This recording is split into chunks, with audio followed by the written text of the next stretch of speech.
La ilaha illallah Muhammadur Rasulullah. أعوذ بالله من الشيطان الرجيم بسم الله الرحمن الرحيم السلام عليكم ورحمة الله وبركاته our dear viewers and welcome to another program on MTA International Gambia Studios entitled The Journey to Islam. In this program we do talk to people who have converted to the Ahmadiyya Muslim Jamaat either from other sects in Islam or from other faiths. And we are here today in this sitting with Ustaz Demba. Ustaz Demba, assalamu alaikum and welcome to the program. Walaikum salam wa rahmatullahi wa barakatuh. Thank you so much. Ustaz Demba, you, as almost tradition demands in this program, we do talk to people about, where they were born and brought up and in what, family background they came from. So before we go into other areas, you may tell us where you were born and where you were brought up and what family background you actually came from. Bismillahirrahmanirrahim. Thank you so much. First of all, my name is Demba. I was born in a village called Sarenyanga in the Central River region of the Gambia and brought up in the same village. My family is a Fula family, or we hail from a Fula community. Fula's community called Sarenyanga, a village called Sarenyanga, and the settlers there are also Fulas. So I was born and brought up in the same village,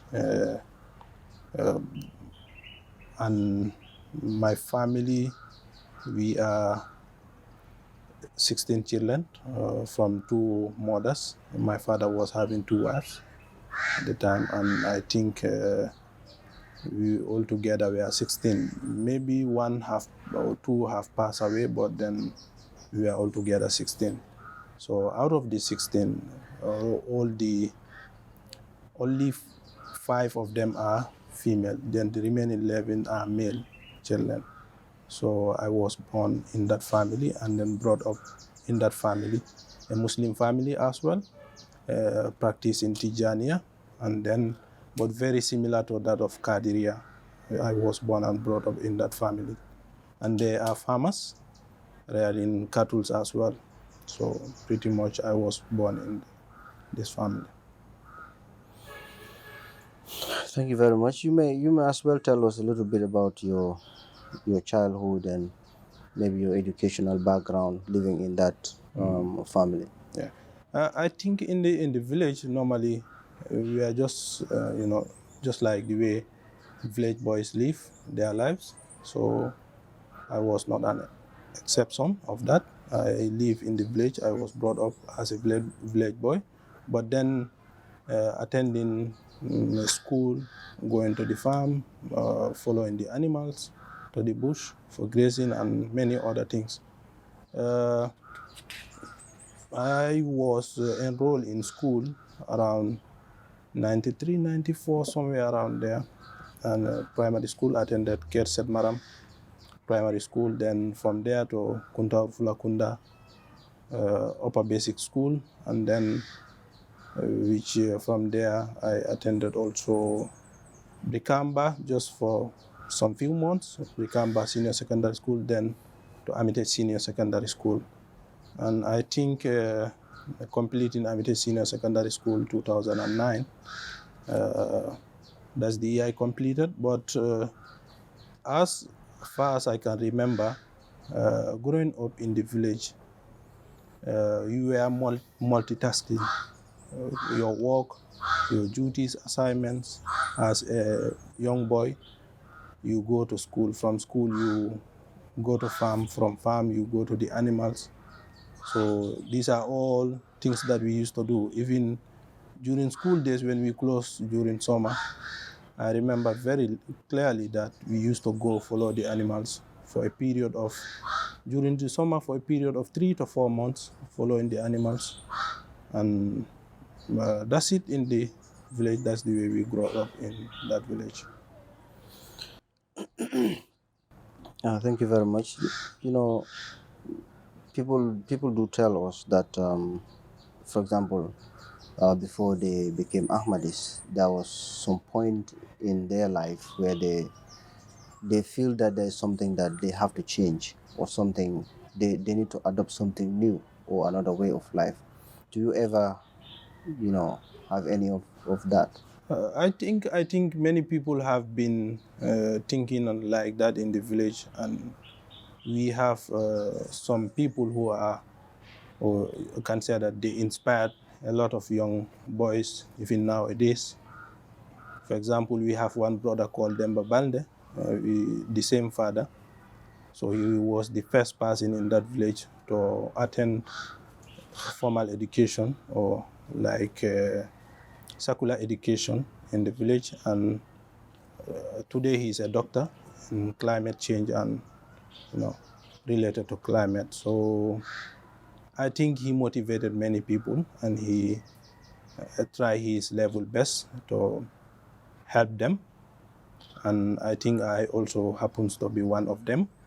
And my other brother also called Musa, he is also now a person who can motivate, and he's motivating a lot of youth in Sarenyanga village.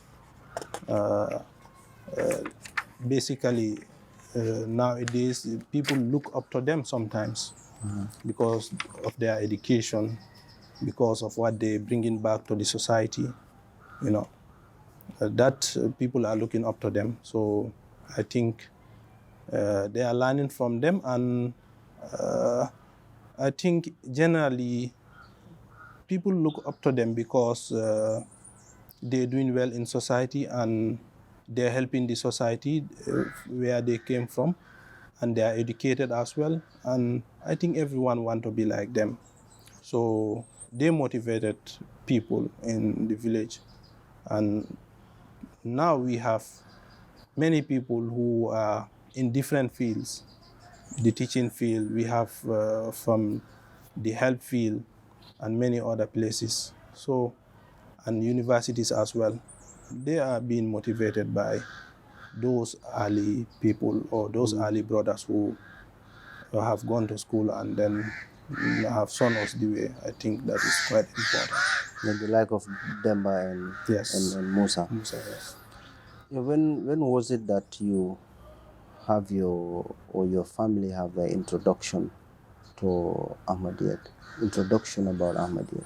Yeah, I remember, first of all, our village is two villages together almost. If you don't know, you go to my village, you will think that it's only one village, but these are two villages. One village is called Sarenyanga Sambaka, and the other one is Sarenyanga Bamon. So I remember my uncle stay in a village called Sarenyanga Bamol, and I am from the other village. Some people joined Ahmadiyya. This is early 99, 98, 99 from that village, Sarenyanga Bamol. And I think the one who, Ustaz Hamid Mbai played a big role in that, and they joined, and I remember they left Jamaat for the reason known to them, but then they left Jamaat. It was year 2000, 2001, my uncles joined the Jamaat, and one of our brother from the same father, he also joined the Jamaat, and he happens to be the one who have gone through this Dara education. Dara we have where we teach Quranic Quran, and then some hadith and other things related to Islam. So that man joined around 2000, 2001, precisely somewhere around there. Yeah, and the introduction of which was done by Ustaz Ala Jallo, and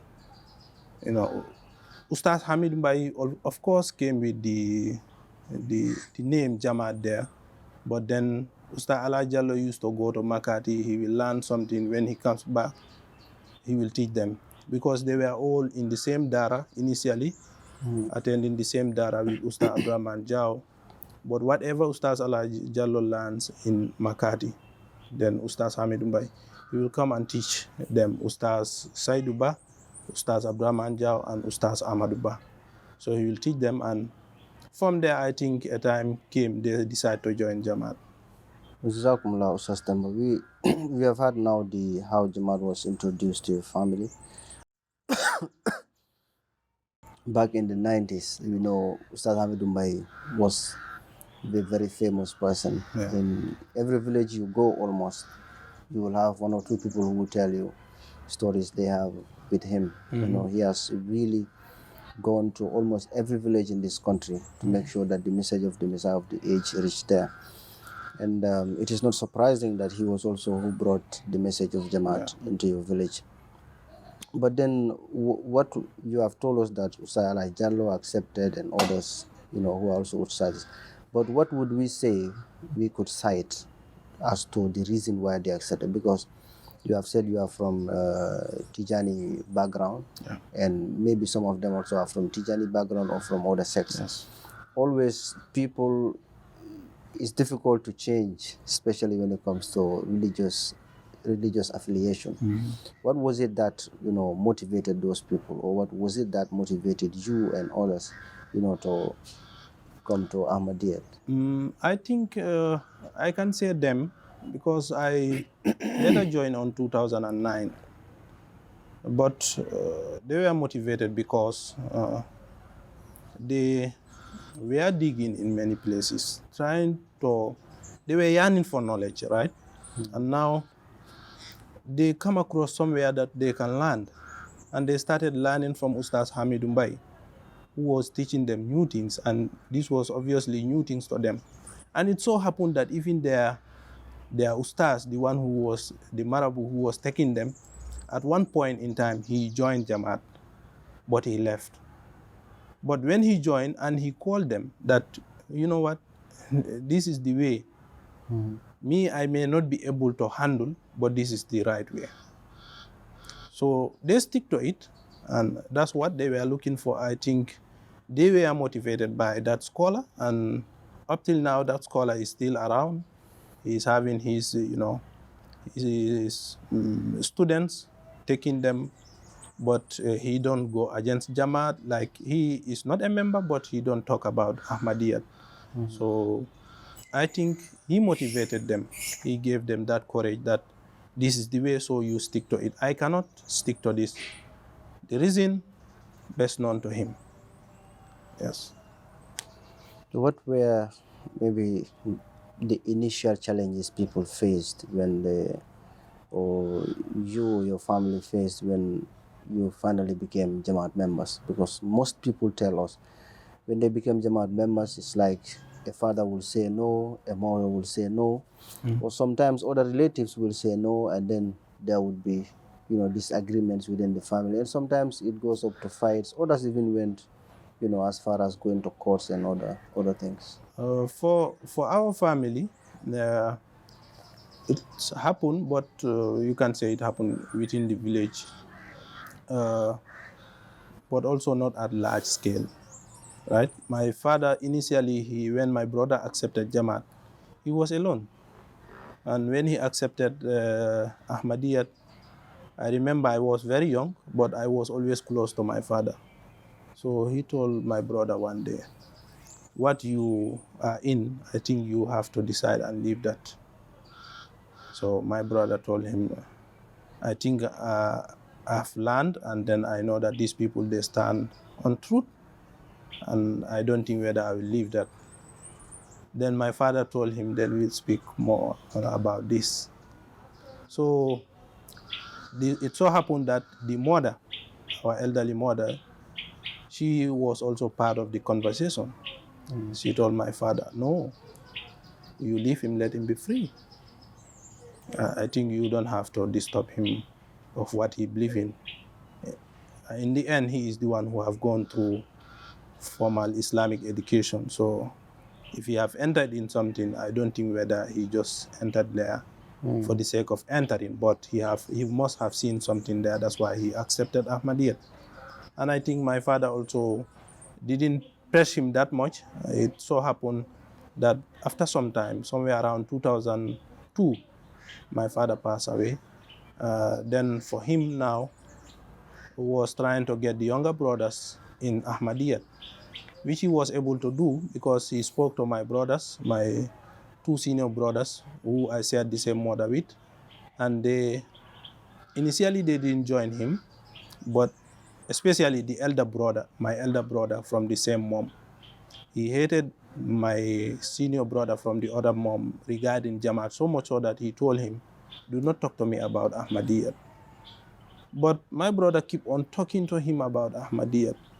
Finally, they all accepted, though there were some challenges, like, you have programs, naming ceremonies, marriage ceremonies, some other important events.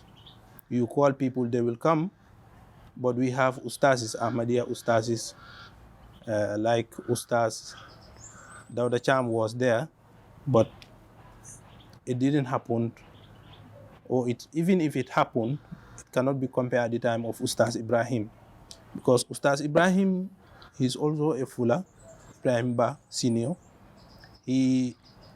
Whenever we have program, he'll speak in the Fula language, and people will definitely listen. So initially they were listening. A time came, they stopped listening. The moment Ustaz will stand to address, they will all take their shoes and then depart or leave the vicinity of the area or the compounds where the programs are happening. So I think it also happened to my brothers as well. I've witnessed it, not once, not twice, when they have their naming ceremonies. It so happened, but then, alhamdulillah, it was, now that we don't have those challenges there.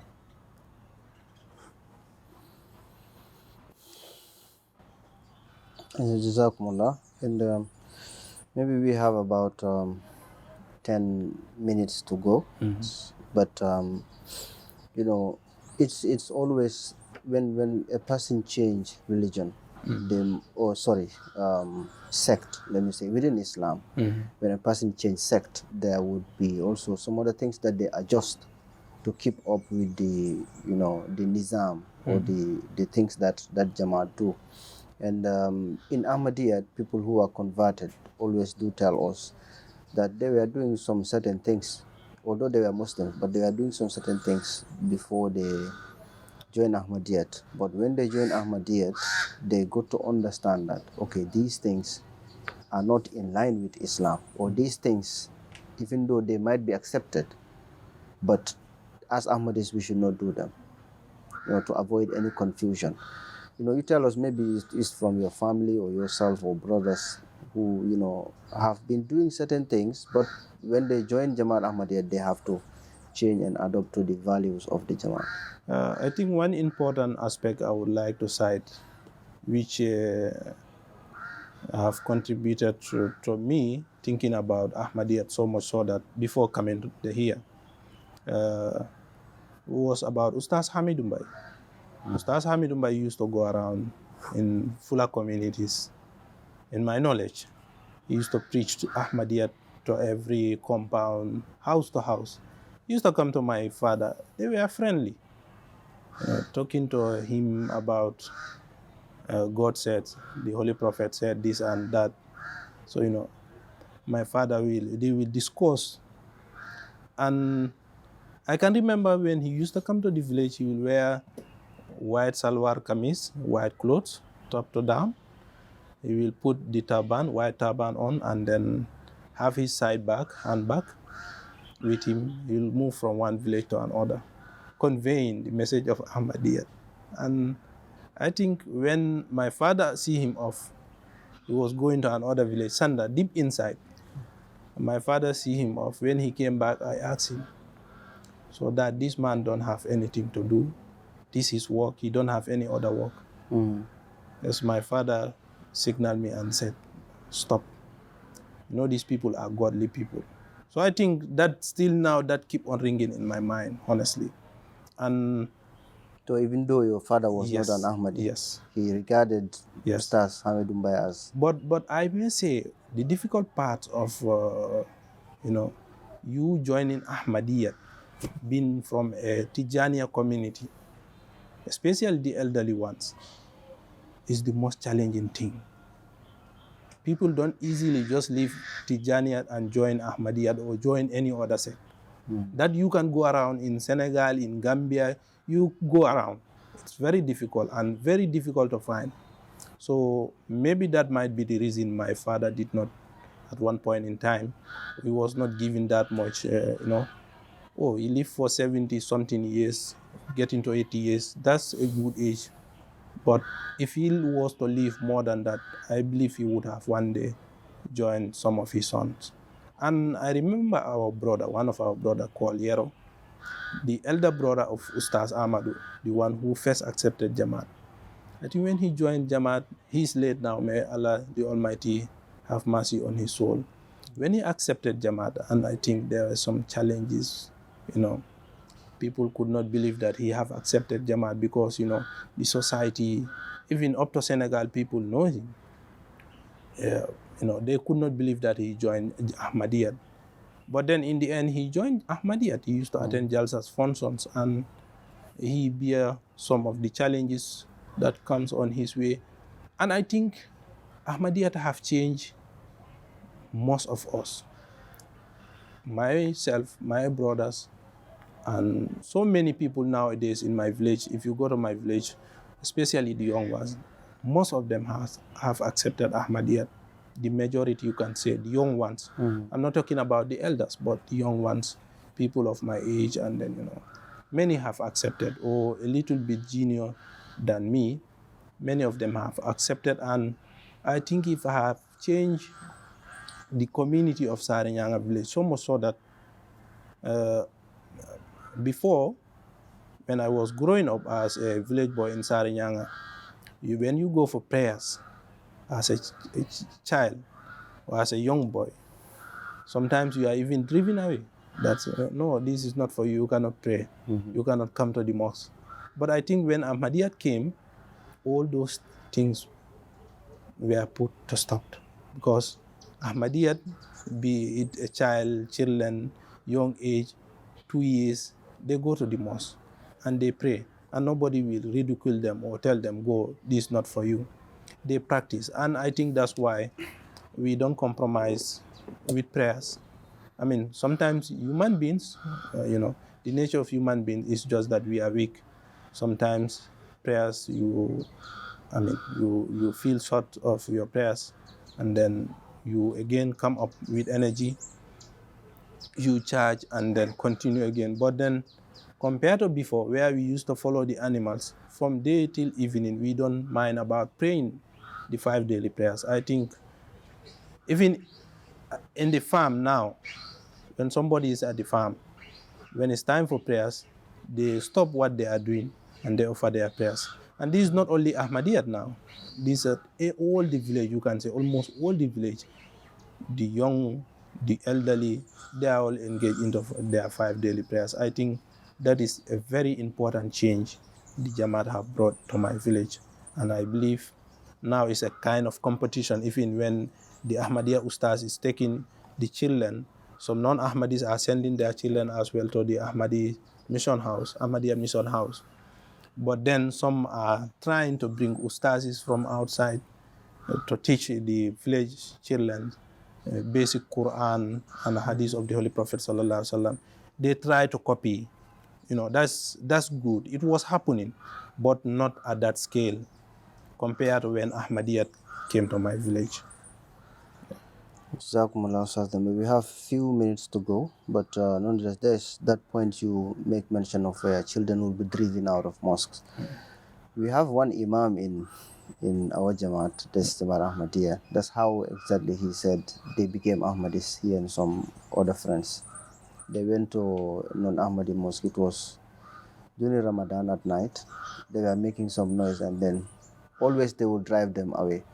If they drive them away, they will say, let's go to the other people. So they went to the Ahmadiyya mosque, and they found out that they could make some certain noise, and the elders will just concentrate on their prayers. They will not drive them away. So that's how they started listening to, what the Imam will say, and small, bit by bit, they became familiar with the teaching of Jamaat Ahmadiyya. And that's how they grew up going to that mosque, and they all eventually signed the bayat and became Ahmadis. And I think, talking about my journey, one thing that I forgot, and it's important to mention, is like me, my journey, how did I accept Ahmadiyyat? Yes, my brothers were there talking to me about Jamaat. Yes, you should join us. They were all of them at one side with my mom. I was alone in that compound who was a non-member.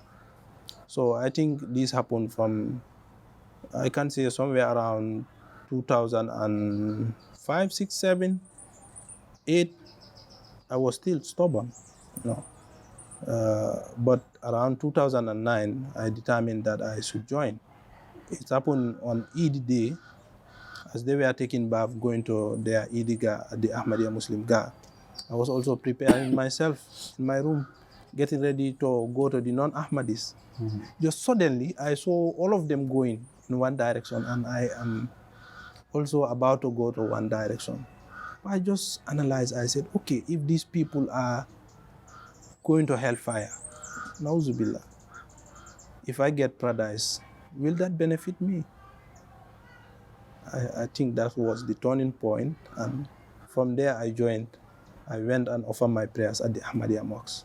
That was your first time you offered your prayers? That was my first time. I offered prayers with them. They will go to their mosque, my uncle's side. Then they were not having mosques, but they have prayer center in the other village. They will go there, I'll perform ablution, go to the village mosque. So, but then this time around, I went to the Ahmadiyya side. And when I reached, they were like, my uncles giving space, and then they were like welcoming me.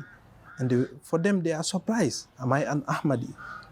So I think when the Imam did his khutbah, it was Idul Adha, when he did his khutbah, everything was done in the plural language. And I understood. That was Ustad Ahmaduba. I understood what they were saying, and then the importance of Idul Adha, all those things. Was like, wow, this is the way. And I think that day, a busy day. The next day, the third day, I signed the Bayat form, 2009.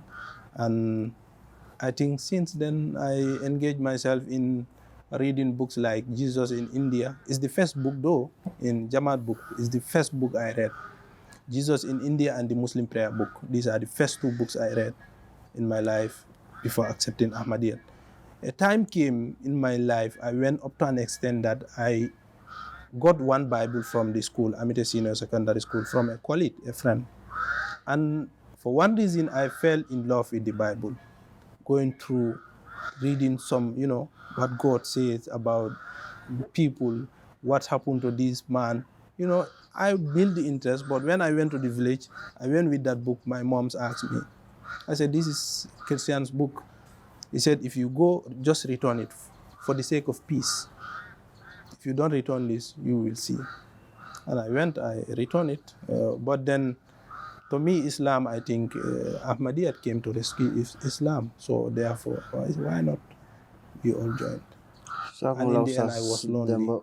We have, let's say, a few seconds, but nonetheless, we'll give you the floor to say your final words. It could be an advice, it could be anything, any other thing. I think many people will see the truth. They will recognize the truth that is Ahmadiyyat. Like, Ustaz Ibrahim Ba keep on advising, narrating things to me, giving examples of a community, like the herd of a cattle. You go there, you see the young ones, at least you feel relief that, okay, I'm going to get something. But the moment you see old cattle, there's no sign of progress.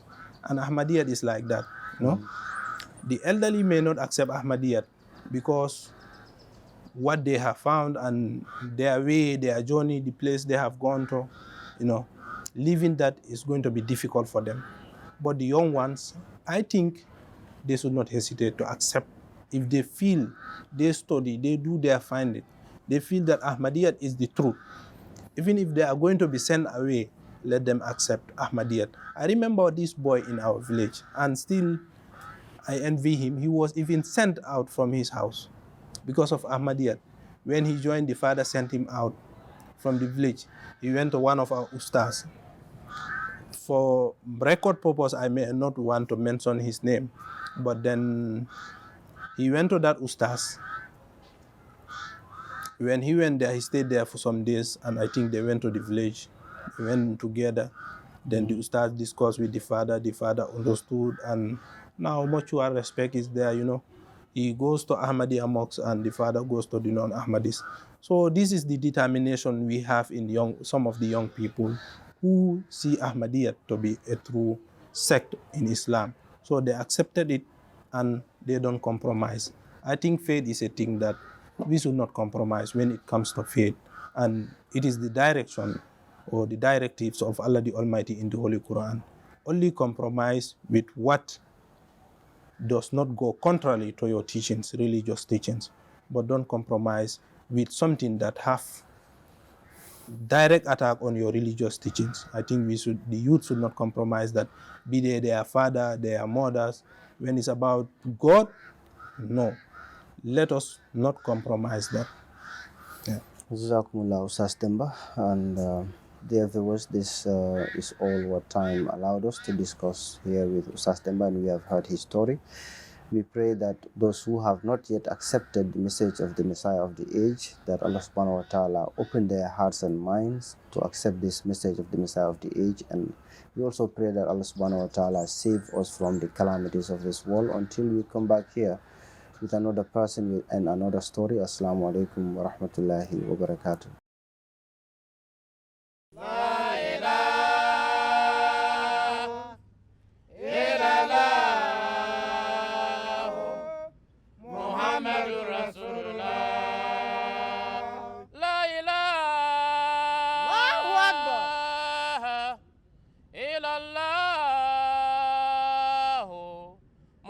Rasulullah